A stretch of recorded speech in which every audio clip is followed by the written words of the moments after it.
¿Qué relación existe entre la Virgen de la Caridad del Cobre y la Virgen de Illesca? ¿Cuál era la mirada que tenían los aborígenes, más llamados indios, y los africanos ante la imagen de la Virgen de la Caridad del Cobre? ¿Cómo la Virgen de la Caridad del Cobre se convierte en la Virgen Mambisa? De eso estaremos comentando en el programa de hoy en nuestro canal.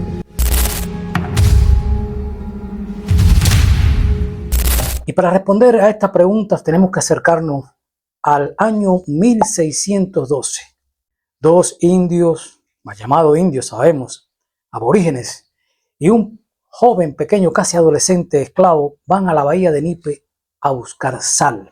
Se dice que les sorprende una gran tormenta y de pronto sobre las aguas aparece una imagen que confunden con un bulto de hierba, con una muñeca, y de pronto la imagen sin una gota de agua, sin haberse mojado, y con aquellas letras tremendas: yo soy la Virgen de la Caridad. La imagen es llevada al Hato de Barajagua, donde se encuentra, Francisco Sánchez de Moya, quien ha traído desde España otra Virgen por la que siente una gran devoción, que es la Virgen de Illesca. Antes de unir a la Virgen de la Caridad del Cobre y a la Virgen de Illesca, tenemos que remontarnos a un pasado mayor, dar un salto del Renacimiento hasta el Medioevo. Y ahí cuando comienzan las cruzadas, el llamamiento que hace el Papa de defender los lugares sagrados, en el momento en que en Bizancio, un lugar donde hay mucha herejía y mucho paganismo, se encuentra por primera vez una imagen comprada, robada o pintada de la Virgen María sosteniendo al niño Jesús. Hasta ese momento, la Iglesia Católica, los doctores de la Iglesia Romana, no practican ningún culto a la Virgen María. De modo que sorprende que en Bizancio aparezca esta imagen y que haya sido llevada hasta Europa. Estamos hablando del siglo XII. Nada hubiera pasado entonces si no se da otro factor importantísimo.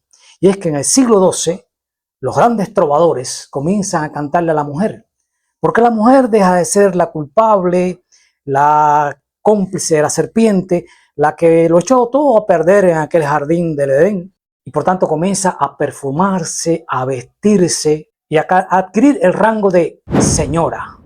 La unión de esos dos factores, el nivel que va alcanzando la mujer y esto que se encuentra en Bizancio, que es una imagen de la Virgen María sosteniendo a Jesús, pues va a ser el fuego que se va a regar como toda pólvora por Europa, hasta que llega el punto en que en Illesca, en un lugar muy cerca de Toledo, pues se levanta esta Virgen de Illesca, que es la que va a envolver en paños en alguna camisa cuando Francisco Sánchez de Moya, el capitán Francisco Sánchez de Moya, es designado como administrador de Santiago del Prado, donde están estas minas de cobre. De manera que cuando aparece la Virgen de la Caridad, encontrada en la bahía de Nipe, ya existe en ese lugar la Virgen de Illesca. Y repetimos, Francisco Sánchez de Moya siente una gran devoción por la Virgen de Illesca, quien le pide protección. Tenemos estas dos imágenes. Parece indicar que en un primer plano la Virgen de la Caridad no ocupa un papel preponderante. En 1620, Sánchez de Moya se retira hacia España. En 1637, un temporal echa abajo la ermita donde estaba la Virgen de Illesca. No quedaron rastros de esta Virgen, no sabemos si fue destruida por el temporal o si es que el propio Sánchez de Moya terminó por llevársela. Lo cierto es que a partir de esta temporal, 1637, la Virgen de la Caridad comienza a ocupar un sitio preponderante, más allá de las apariciones, desapariciones, de la historia de la niña Apolonia que la ve levantándose sobre un lugar donde finalmente se busca el espacio para desarrollar el culto. Pero viene entonces la otra pregunta. ¿Cuál es la mirada que hacen los indios, los aborígenes que son taínos de un tronco aruaco, que vienen desde el Amazonas, que pasan por el río Orinoco, que atraviesan el arco de las Antillas y que son los que están en ese momento que aparece la Virgen de la Caridad en la bahía de Nipe?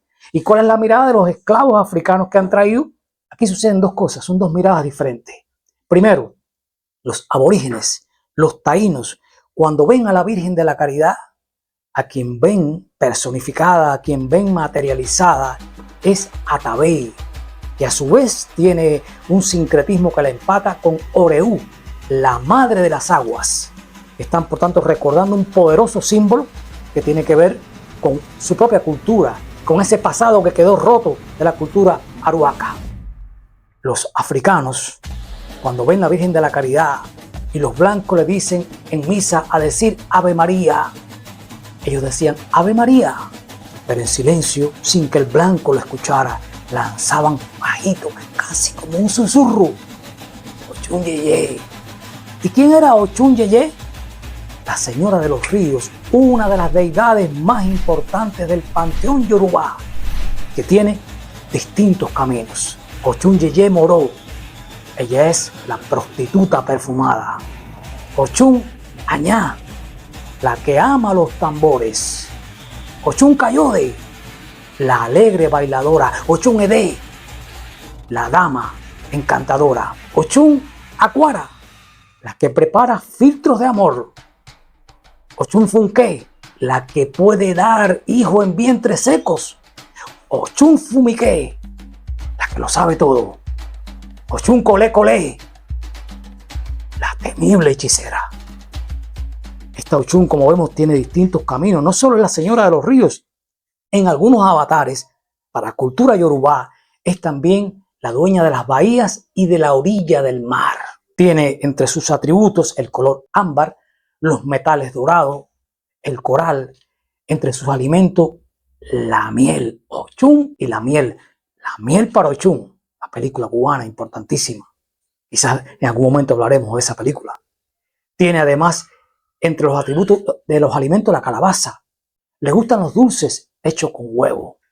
Es curioso que entre esta Ochun, que es la Señora del Agua, hay similitudes con Afrodita, porque las dos son temibles, son encantadoras, son capaces de amparar, pero al mismo tiempo son capaces de matar y destruir. Las dos surgen de los efluvios de agua, de la espuma, de manera que esa es una cuestión inquietante que nos lleva a reflexionar en algo que ha dicho un gran ensayista cubano, Antonio Benítez Rojo, quien llega a asegurar que el mito, el culto a la Virgen de la Caridad del Cobre puede ser leído como un culto cubano, pero también puede ser releído como un culto universal que ata al río Níger con el Mississippi, al mar de China con otros espacios más cercanos a nuestro mundo, con el Partenón de Grecia, a un puesto de fritas en una callejuela de Paramaribo.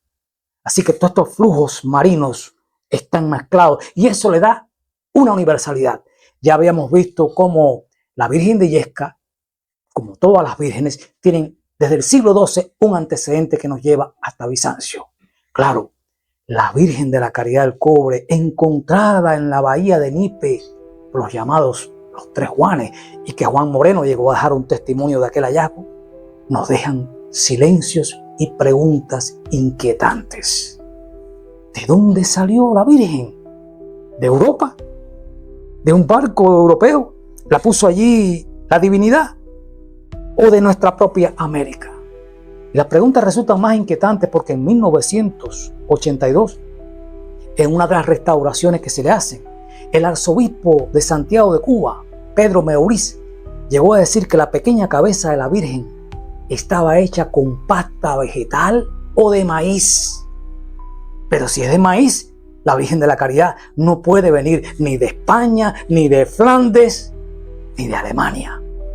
Vino de nosotros mismos y vino además morenita. ¿Qué fue lo que llevó a que los africanos yorubá y a que los aborígenes de entonces no sintieran devoción por la Virgen de Illesca, sino por la Virgen de la Caridad? Es una pregunta sin respuesta, como esos misterios que quedan mudos y que no se pueden develar nunca. Queda otra pregunta: ¿cómo es que esta Virgen de la Caridad del Cobre, que va siendo alimentada por la visión de los indios, por la visión de los taínos, por la visión de los aruacos, que ha quedado instalada en aquella cultura, que es alimentada por la visión que tienen los negros esclavos, que bajito dicen Ochun Yeye Moró, cómo se convierte entonces en la Virgen Mambisa? Es ahí otro gran acontecimiento, y es que antes que naciera la nación cubana, Ya Cuba venía tejida en esa pequeña virgen milagrosa para amparar el destino de un país, el destino de una nación. Hay varios detalles interesantes. Antonio Maceo, el titán de bronce, de quien en algún momento estaremos hablando, nace en 1845. ¿Pero cuál era el nombre de Antonio Maceo? Antonio de la Caridad. Y este de la Caridad es Cachita, la Virgen de la Caridad. Otro detalle, en 1851, cuando se produce el alzamiento de Joaquín de Acuervo en el Camagüey, los cubanos hacen una misa dedicada a la Virgen de la Caridad. Y a los españoles les resultó muy sospechosa esta congregación, esta comunión. De manera que ya la Virgen de la Caridad le viene resultando sospechosa a las autoridades españolas. Cuando estalla la guerra del 68, cuando estalla la guerra por la independencia, incluso España trata de traer una virgen, la Virgen de Valencia, Virgen de los Desamparados, para de alguna manera contrarrestar a esta identificación tan cubana hacia la Virgen de la Caridad. Pero aquello no funcionó. La Virgen de los Desamparados no logró salvar de los fusilamientos a los insurrectos cubanos. Cuando en 1868 estalla la guerra conocida como la Guerra de los 10 años, nuevamente la Virgen de la Caridad se va a acercar a esa gran contienda. Y viene entonces el proceso 200 años después, el proceso en que la convierte en la Virgen Mambisa. Se ha dicho que Céspedes tomó un pedazo de la tela de la Virgen de la Caridad para hacer la bandera que cose Cambula, que al propio Céspedes le regalan una imagen de la Virgen de la Caridad, que está en el cobre y se arrodilla.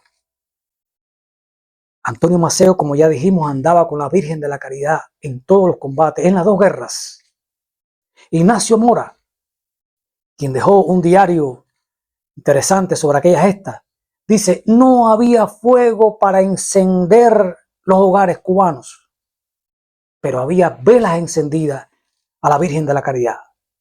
Y un mambí insurrecto, que es hecho prisionero, llevaba la imagen de la Virgen de la Caridad salpicada de pólvora. Qué imagen tan extraña y hermosa, ¿verdad? Como si la Virgen participara de aquellos combates, como si la Virgen estuviera presente atravesando zarzales y montes. Un detalle que se conoce como el juramento de los Maceos. Cuando van a buscar a la casa de Marco Maceo, capitán Rondón, a cual de sus hijos se lleva para aquella guerra que ha iniciado el 10 de octubre de 1868, antes de partir, Mariana Grajales, que era gran devota a la Virgen de la Caridad, entra al cuarto y busca el crucifijo con la imagen de Cristo y lanza aquel juramento tremendo. De rodillas todo delante de Cristo, que fue el primer redentor que vino al mundo. Juremos liberar a la patria o morir por ella.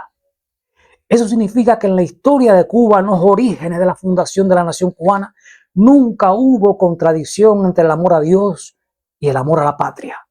Y eso lo va a tener claro José Martí con solo 18 años, cuando en España escribe El presidio político en Cuba. Y allí puede leerse entre uno de sus apuntes más extraordinarios: quien sufre por su patria y ama a Dios en este u otros mundos tiene verdadera gloria. Cuando acaba la guerra, ya en el siglo XX, se explica entonces que esa devoción se va a convertir en el gran pedido al Papa Benedicto XV. Y no lo hace la Iglesia Católica, no lo hace el Estado cubano, no lo hace ninguna autoridad. Lo hacen las entrañas de un pueblo a través de sus veteranos que le piden convertir a la Virgen de la Caridad en la patrona de Cuba. Así ha sido desde entonces, la patrona de Cuba, que protege con su manto divino a este pueblo, que le hacen promesas y ofrendas. No es casual que Ernest Hemingway, cuando gana su premio Nobel, la medalla, haya ido a parar a aquel sitio sagrado, a donde está la Virgen de la Caridad del Cobre, como tantas promesas que hicieron deportistas, médicos, personas, ciudadanos comunes. Por eso duele tanto, y fue un verdadero golpe a nuestra cultura, cuando después de 1959 el ateísmo casi se convierte en un estado confesional, destruyendo parte de aquella identidad, de aquellos amores, de aquellos misterios, de aquellos silencios profundos del sentimiento religioso. Mire usted, 3 meses después que triunfa la Revolución de Octubre, el 17 de enero de 1918, Un grupo conocido como el Partido de los Sin Dios, rodeado a Lunacharki, le hacen un juicio a Dios. Y Dios es declarado culpable y lanzan una ráfaga de ametralladora al cielo, como si Dios estuviera en el cielo, como si a Dios lo pudieran matar con la ráfaga de una ametralladora. Pero ¿saben qué? Hay otras formas de apretar el gatillo. Cuando una planilla dice, ¿tienes ideas religiosas? Y de la respuesta pueda depender la inclusión o exclusión en una universidad, en un proceso, en una participación. Se olvidó entonces que en los documentos del Partido Revolucionario Cubano de José Martí aparece un poema dedicado a la Virgen María, donde Martí dice, Virgen María, Madre de mi vida y de mi alma.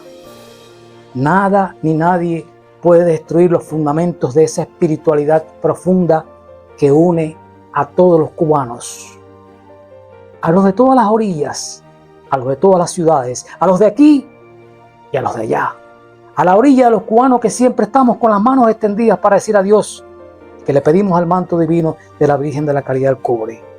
Y si usted va al Cobre, quiero que me traiga una imagen de la Virgen de la Caridad.